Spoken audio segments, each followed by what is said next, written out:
Here we go. Here we go. Victory Formation Podcast. This your boy Prescott. That's your boy Eddie with the Cowboys hat on. Eddie, how you feeling? DC for life. What's up, ladies and gentlemen? It's That's how we roll, man. what week are we in? Week 10? Is this week 10 already? I think so. Yeah, 3, 5, and 1. Yeah, in week 10 plus our bye. So are we in week 11 or are we week 10? I don't know what week we're in, 10 but because we had to bye. Yeah, we we're after our played 9 games. Yeah, all right. After our bye, so we're at week 11. I guess 11. I can't count. Stop making me count. Oh, I got to turn my star on. So people know. Some people know I'm a Cowboys fan. Yeah. And then Else they wouldn't know. So we got the Raiders in Vegas this week. Vegas. We've had I think they said it's our first time in Vegas. 2 weeks to get ready for them. We got a new defensive look, no defensive front. Man, we got players we'll back. Get to that. Yeah, we'll get to that in a second. We got any interesting NFL news? It's been a week. It's been a week. There was some of the players that were traded during the deadline were playing with their respective new teams. We got to see, a new Eagles defense unfold last night and hold Monday night went and hold the Green Bay offense to basically almost nothing. It was a good defensive game. If you didn't like last night's game, you wouldn't have liked the '90s football. There wasn't scores like 48-35. A lot of games like that. Yeah, those games didn't happen often. But Jalen Phillips looked amazing for the Eagles last night, so he'll just step right in and do that defensive stuff. But it was weird. They just traded for Jair Alexander, and he already retired today. Yeah, man. He's stepping away from the game of football for personal reasons. My theory is that he went to one practice and saw Jalen Hurts throwing the ball and decided, "Yep, that's enough football for me. Could be. I'm done." Could be. He tried to. They had one practice where they practiced the tush push for 45 minutes straight, and they're like, "Yeah, 45 minutes straight." I'm like, man, it's not football. I'm out. Yeah, it was tough. It was tough. Brian Daboll got fired. There we go. A lot of Giants people, coach. like a lot of Cowboy writers started shaking in their boots because they wanted to get clicks today. So the first thing they did was, Daboll gets fired, they're going to poach a Cowboys coach right away. It was like right away. That's why they fired him. But I don't really believe it was Daboll's fault. I think he was just the scapegoat in all of this. I think that the GM that saved his job should be really thanking his lucky stars. He's still employed right now. I think it partially is his fault, only because he couldn't make anything work with Daniel Jones. Like, Daniel Jones looked terrible. I was actually kind of sad when they let him go because I was like, I hope he played for them forever. But then he went 1 year with a new offensive coach, and man, he's like comeback player of the year. Yeah, you got to say that about 37 Cowboy coaches. You got to put a little bit on the count. Yeah. I'm just saying that it wasn't all Daboll's fault. I mean, he's getting fired, and they're using him as a scapegoat as to why the Giants they should have cleaned the whole front office out. You know what I mean? That GM should have gone with him, is what I'm saying, because he made the decisions to say goodbye to Saquon, and he wanted to. He said, "Yeah, no, we don't need Daniel Jones." It wasn't Daboll's fault. It was the GM saying that. So, you know what I learned this week about defensive coach? You remember on Sounds of the Sideline when we had that British dude, and when he would talk, they'd put the fancy lettering under his name whenever he would talk. Dirty. The calligraphy. So now, and so now he's the Seahawks defensive coordinator, and they're killing it right now. I mean, they're really good. Like, he's a really good defensive coach. It's easy to be a defensive coach when that ball just bounces right into your defensive tackle's stomach and nobody's around him. When people were throwing comparisons of DeMarcus Lawrence and him scoring 2, and then they're like CD's only scored 1 touchdown, and I'm like, give me a fucking break. I was like, don't even I'm talk like, to me about this. yeah, I wouldn't even No, talk. don't even. Yeah, I'm not even talking about. the Yeah, ball, I'm the not even ball just talking about bounced into that his guy.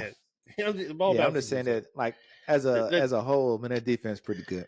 The thing about it is that I mean they're finding teams in the right spots. They've played some teams in some really good at some good times when there was some good injuries. I mean, we have too. We just haven't taken Yeah, advantage of it. and we're doing the opposite. Plus, We've been catching teams at pretty weak levels, and they still we did. like carving us up.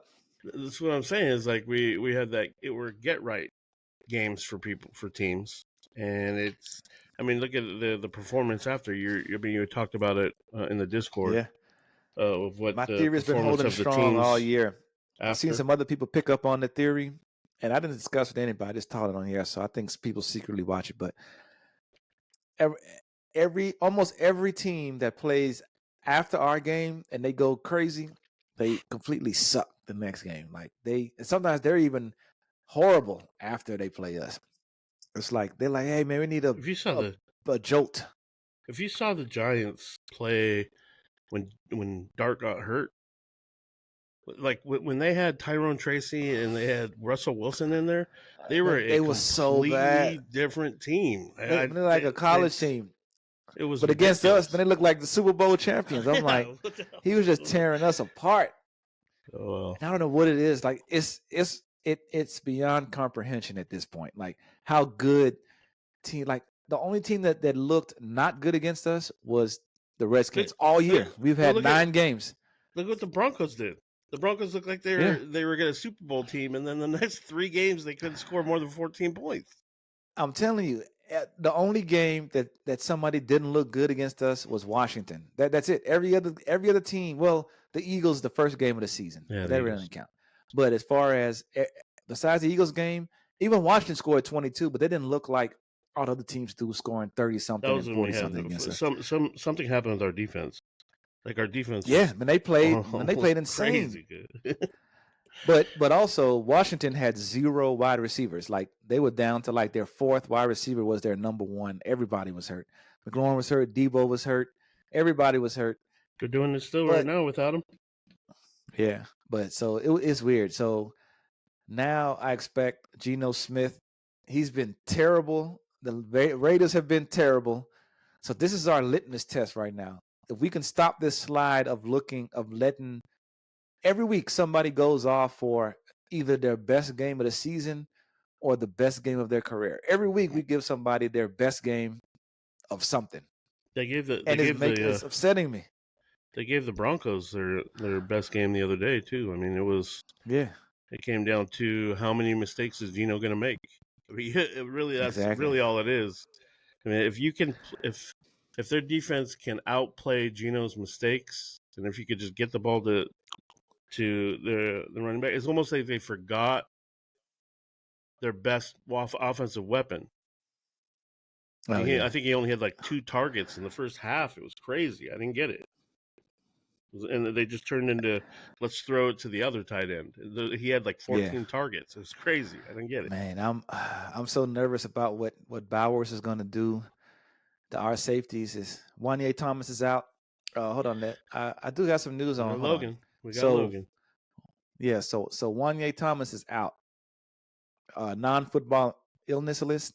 So he's out for the next 4 games. It's similar to IR, but he didn't get hurt in the game, so they had to put him on the non-football illness list for his migraines. But Donovan Wilson, his knee, he should be back against the Raiders. Malik Hooker should not be back yet, but he's getting close.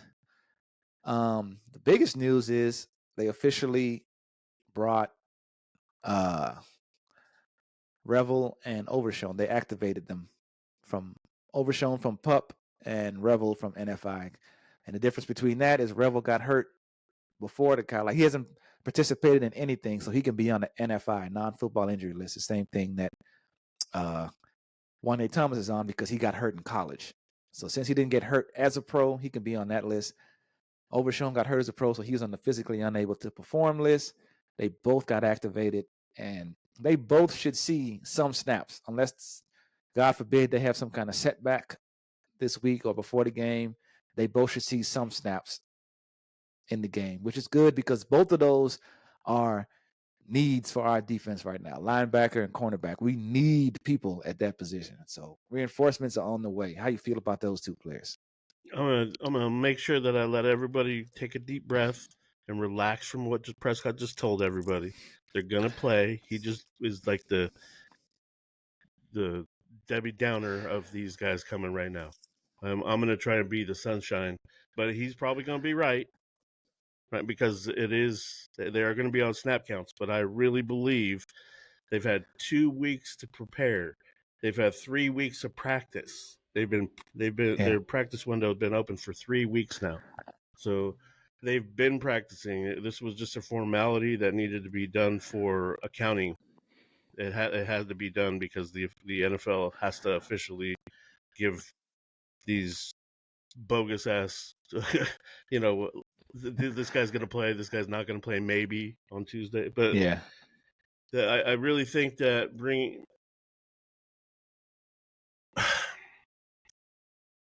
against the Cardinals, Bland was terrible. He was absolutely embarrassing, terrible, bad. And like if he's that's probably the worst game I've ever seen him play. That's probably the worst game I've ever seen him play. Like that thing when CD laughed at him like his uncle. Oh yeah, on national TV. I'm like that was and bad. then it just goes to show that brotherhood because it's like receivers love to see other receivers beat a cornerback always. So. But he had 14 tackles. 14 tackles from a cornerback. That's because unheard of. Give up 10 receptions and you're making a tackle on somebody that you've given a reception of. Or he had one pass breakup. I mean, with the cornerback making that many tackles, you need to look at well maybe the defensive end was not containing anybody and everything was going pressure, out to that side. I mean, not just passes all the runs were maybe going to that side, but. It's really you don't want to see your cornerbacks making a lot of tackles. It's not a good sign.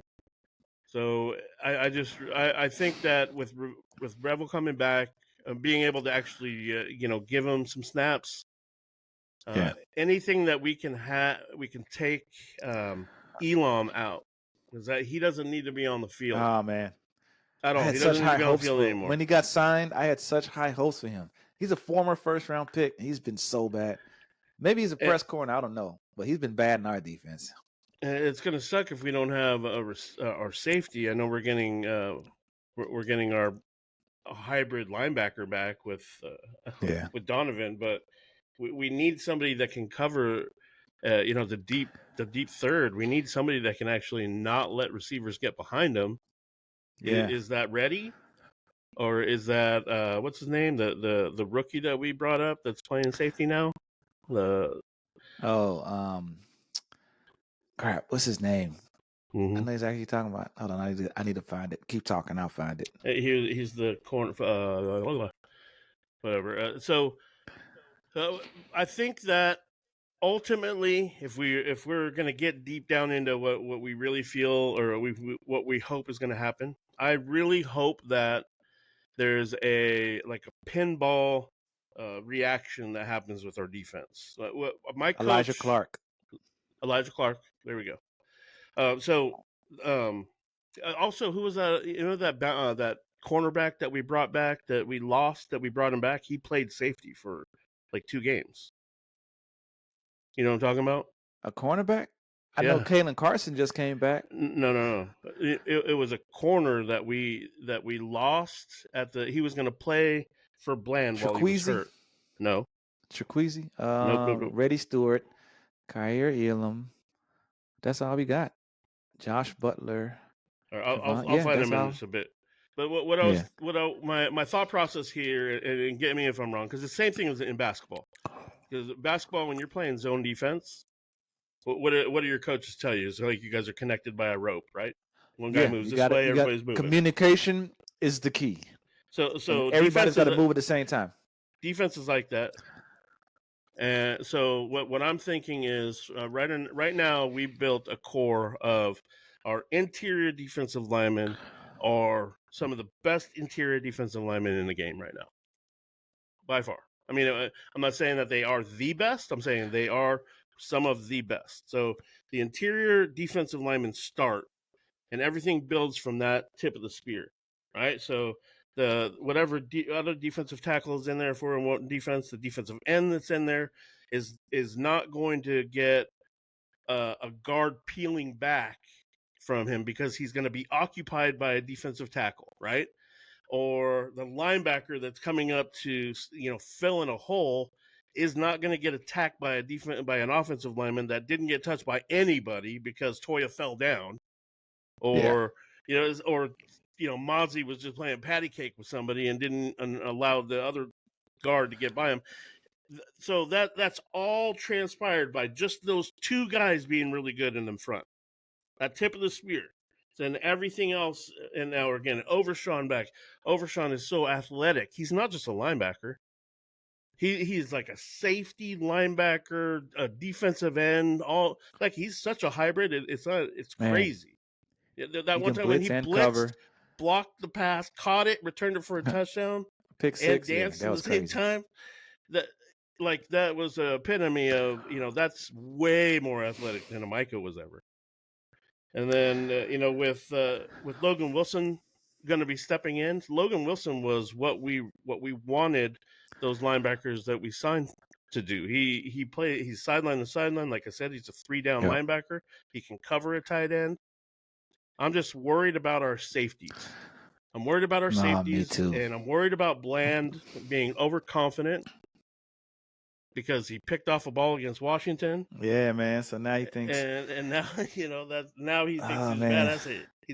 I just want them to get back into the lab and just be like, you know what? I trust you because I know I'm giving everything that I can. If I know that and I know you're going to give it, then everything will work out. But if there's a weak link in there, those NFL offenses are gonna find it every single time. So let's talk about our new additions.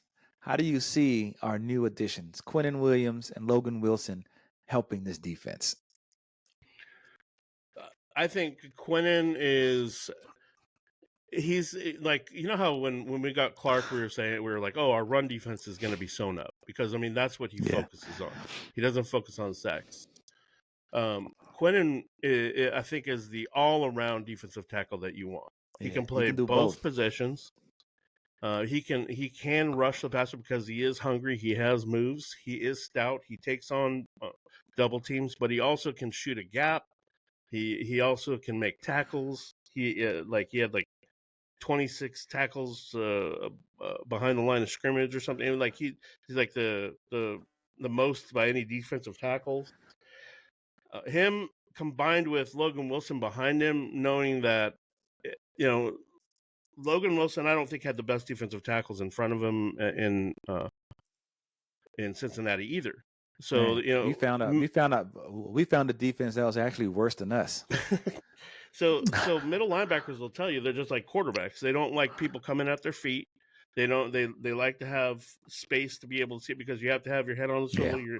You're attacking. You're not just, and that's what a lot of people have bad taste about Kenneth Murray right now is because he takes too long deciphering what is happening. Yeah, he's in the right spot. He just doesn't get to it. All right, so I think you're gonna see a big difference in how quickly Logan Wilson gets to the ball.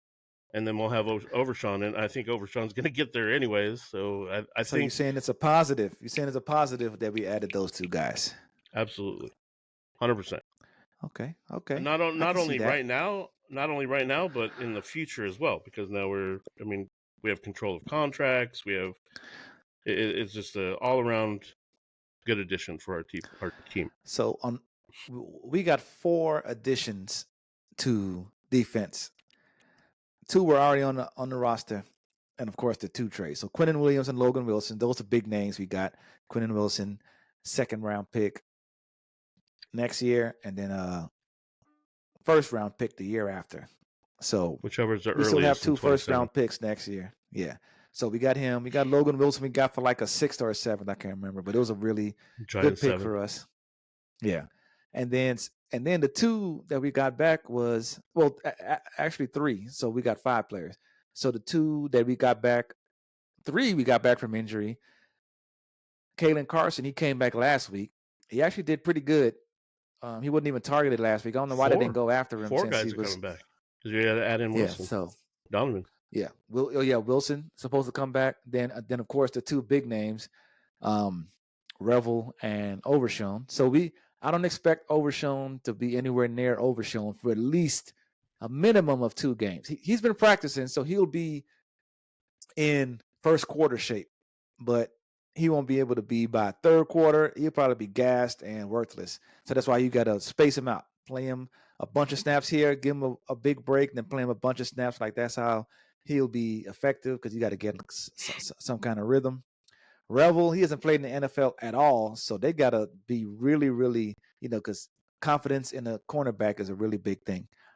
And then, of course, Kalen Carson's coming back. I think he should take over for Elam. And once these guys start to gel, and I think that they'll be pretty good. Man, if you had to guess, how many players you think we have on IR right now?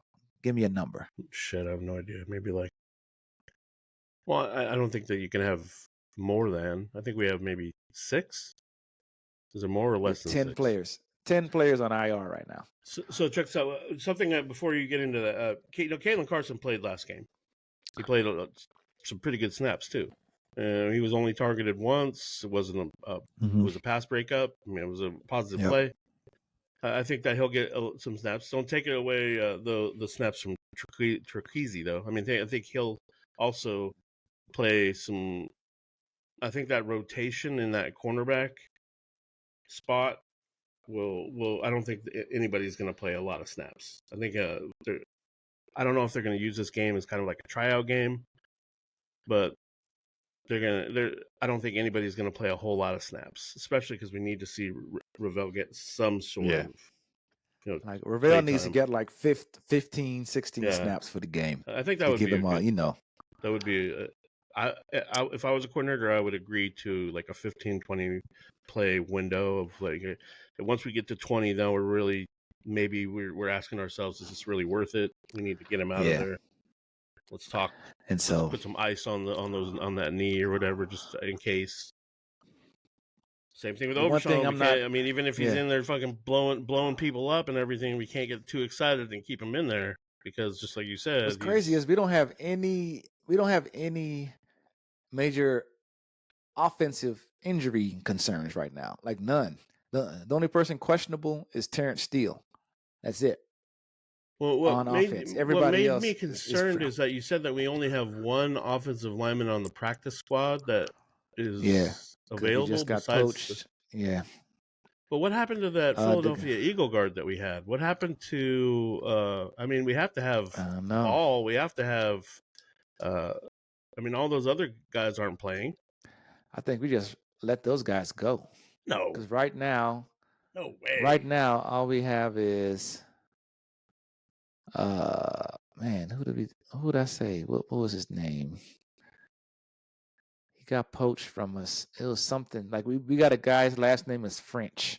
He's the only guy that's on the practice squad. That's so we still have Nate Thomas. We have TJ Bass. We have Hakeem Adeniji. Well, no, all those guys are on the team. I'm talking about on the practice squad. Well, I mean, we had 2 offensive linemen on the practice squad, and one got poached. Like right now, let me give it to you. The people, so Adeniji, Bass, Johnny Cornelius, Adeniji. Oh, I already said that. So the people on IR, we have Trevor Keegan. He's a offensive lineman. He's on IR. That's the guy from the Eagles. That's who I was talking Rob about. Jones, he's on IR. John Stevens Jones, the tight end, he's on IR. Miles Sanders on IR. Phil Mafa's on IR. Perrion Winfrey's on IR. Jack Sanborn's on IR. And Trevon Diggs is on IR. And then Wanye Thomas, and Malik Hooker's on IR. And then Wanye Thomas got put on the non-football injury list, so he's technically on IR.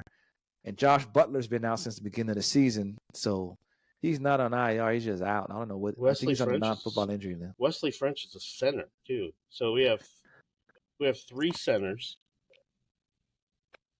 We have 2 guards. No, we have 3 guards, 3 centers, and 4 Yep. tackles available to And us. most of them are on the team. So, like we only have 2.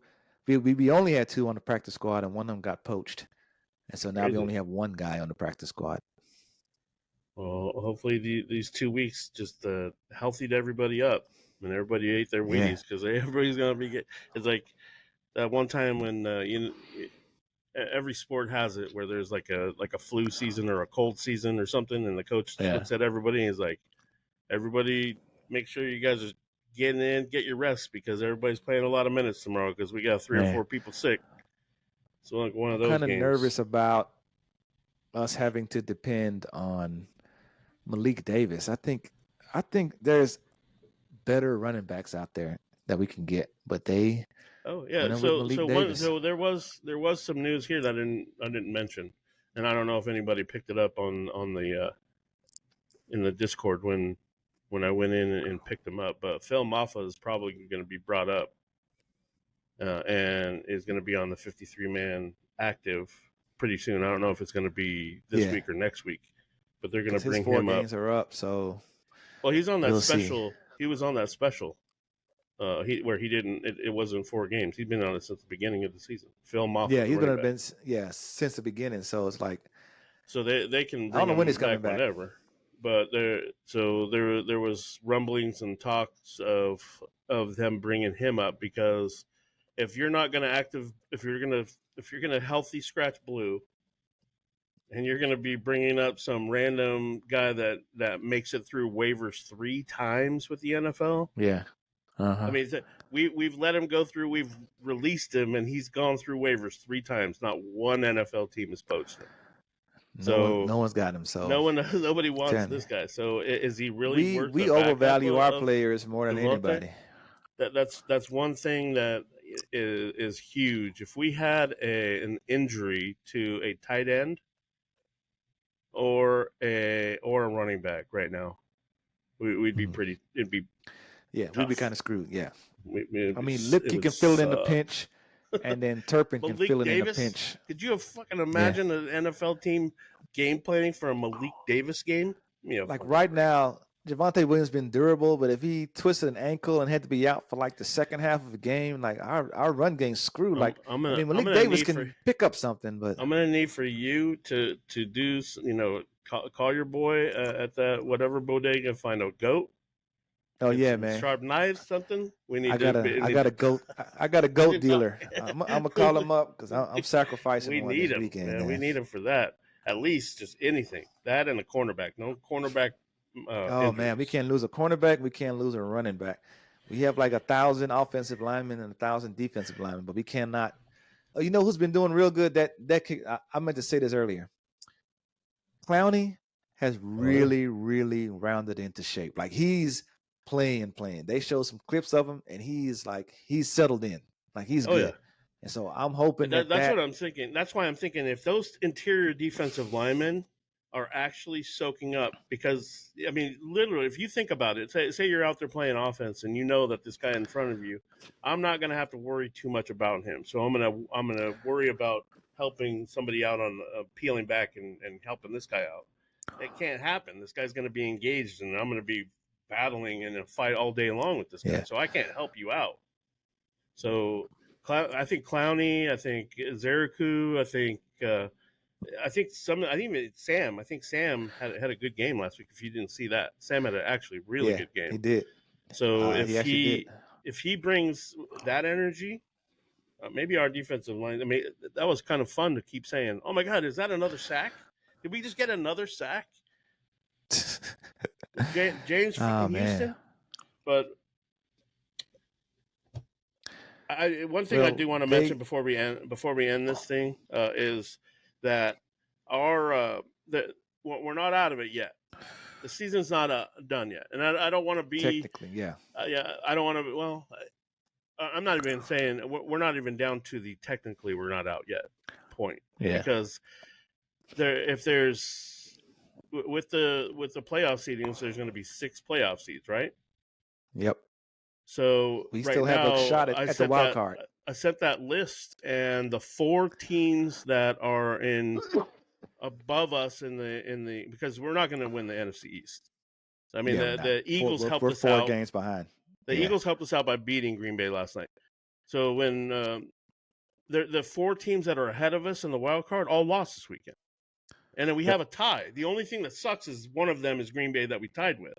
So Yeah. I mean, we just got to pray that Green Bay loses to teams, and I mean they play a tough schedule. To win the division, we needed Philadelphia to lose last night as a starting point. So like, unless they have like an epic meltdown, like losing 6 of their last 7, they've done it. Division's out. So remember when they did it? And they have. They did it like 3 years ago. Was it 3 or 4 years ago? Unless they have that, and people were talking shit. Unless they have that, we're shooting Yeah. We're shooting for the wild card, which is still doable, but we need to go on a run to where we're like our last. We need to get 8 games. We have to win. I think we have to win 9 games. I think we can only win. We can only lose 1 out of the next. Like maybe we got to go like 6-1, 6-1, or 6-2, something like that. 5 and 2 need to get to 9. Tough. 6-1 has to be for us to get to the playoffs. So we'll see. But it does this. I mean, you can't. And I don't. When you set goals out, you can't say. I mean, a lot of people. I don't know if they do it this way, but you can't like say, okay, this is my ultimate goal. I need to get there and stare at that ultimate goal. You have to stare at what's in front of you. The first thing that's in front of us is the Raiders. Win the game. So what's going to happen? What do you think is going to after? It's kind of weird. We had a Monday night, then a bye, and then another Monday night. I'm not even going to predict because I'm tired. I'm doing this. I think that I'm messing them up. So I'm not even going to do a prediction. Because you always pick them to win. I'm gonna pick them to lose. I'm playing 3D chess right now, so I'm gonna pick the Cowboys to lose, so the fantasy football gods or the football gods will have pity on my soul and be like, you know what, we're gonna give the Cowboys a win. So I'm playing 3D chess with the football gods right now. I think the Cowboys. Bowers is gonna have the game of his. No, you know what? Not Bowers, because normally we don't let stars kill us. Don't put that on us. Normally we don't let stars kill us, so that means that Meyer or Genty, you know who it is. They're going to have the game of their career. You know who it is. You know who he likes to throw to now is that old wide receiver that they got from Seattle. What's his name? Lockwood, not Lockwood. The old wide receiver, the little guy from Seattle that is now on the Raiders. Lockett. Lockett. Lockett had like 15 targets in the last game. And all of Brock Bowers' targets went to him and the other tight end. Yeah. So they got Tyler Lockett and Trey Tucker. Those are their 2 starting wide receivers. If Tyler Lockett goes off, I can see Tyler Lockett having like a big pass play and then just having like 2 or 3 first downs on the third downs and just kills us. Those are the stupid games that we give up. Yeah. So we'll see. A Monday night game.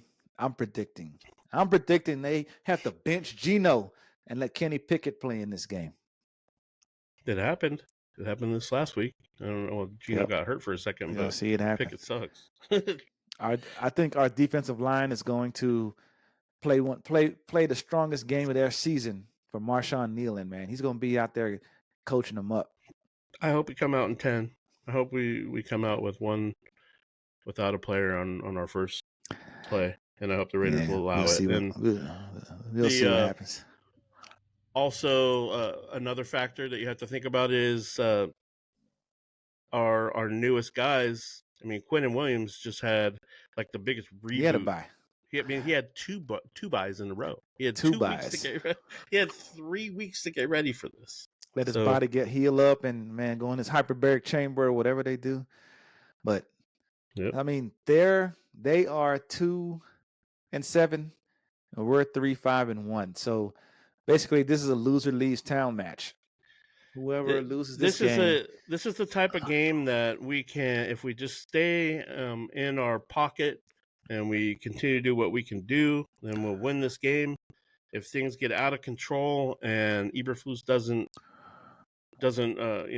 fix anything, then it can get out of control really quickly, and then we'll lose the game by a lot.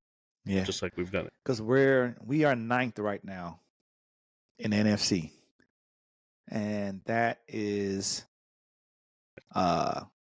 we're 9th, and that the top 7 make it. So we're only 2 spots out of the 7th place. So it's doable. We just got to go on a winning streak. We got to do it. You're looking at the list, the standings. Yeah, it's Philly. Philly has a better record. Detroit, Chicago, Green Bay, Tampa Bay, Carolina, Seattle, Rams, and 49ers. Those who have better records than us. But a lot of those are just 2 games, 5 like it's they're the 5-win teams right there. It's the 4 right above us, and then it's the 6 and 2. Carolina and Green Bay are the 5-win teams that we have the best bet of catching. But you also have to think of what division that team is in, and do they have a chance of beating that winning that division too? I also looked that up too. A lot of the teams that are ahead of us, they haven't played a lot of their division games yet. Like for instance, Seattle, Los Angeles, San Francisco. Those 3 teams, they're 7-2, 7-2, 6-4. And the NFC West is fucking tough. They haven't played a lot of their division games yet. So like Los Angeles Rams have only played 2 of their 6 division games. So they have 4 more games playing against each other where they're going to give each other losses. So we have a good shot based off of that. Same thing with Carolina. They've only played 2 division games, and they have 4 more left.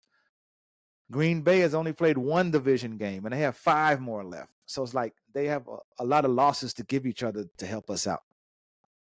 Well, just keep this just one game at a time. That's all. That's all I would preach right now. Is just say, hey, let's not get ahead of ourselves. Let's just play. Let's focus on control what we can control. Exactly. It's a very winnable game. I think we'll win. But you don't say it because you've been giving us bad luck. So whatever you think, say the opposite. And then we'll find out that it was you giving us bad luck in the first place. Both of us giving us bad luck. I've been picking us to lose. Exactly. And what have we been doing? Losing. Yeah. Stop it.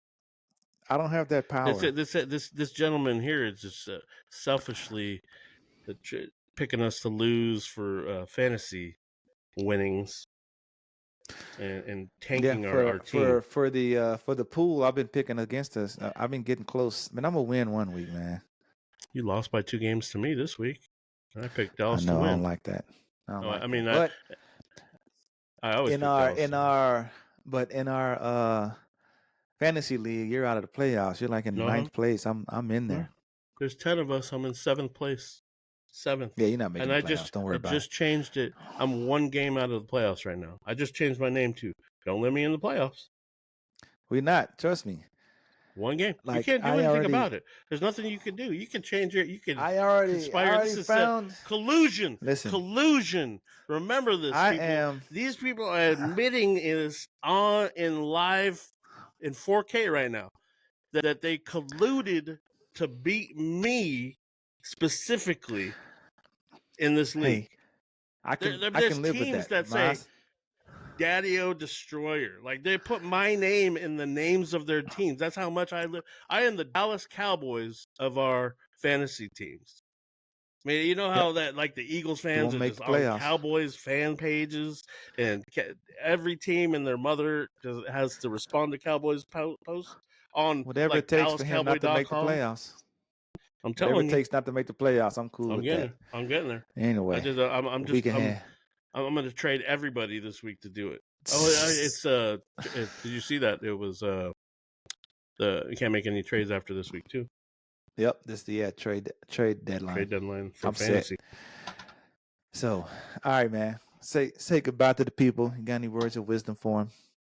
Oh, I think this week should focus a little bit more on not just making sure that you're saying that you love your loved ones. I think it's more important to call your friends and family and people that you know, and just let them know that you're here for them. Even the smiling ones on social media, they might be going through some stuff that you don't realize. Just let them know that you are open. Just be that voice, and just let everybody know it just takes one more phone call. That's all it is. Just one more phone call. It's a brighter day tomorrow. Yep. Tell your friends and family you love them. Give them hugs. I love you. Love you, Prescott. Hey, we'll see you next week. And if somebody asks you for help them out. Hell yeah. Give them a kind word. Be nice to people. Please. And that's how we do it. I love you too, Eddie. That's my boy right there, man. You can always reach out to me. Oh, of course. You know that. But with that being said, let's get this W and Yep.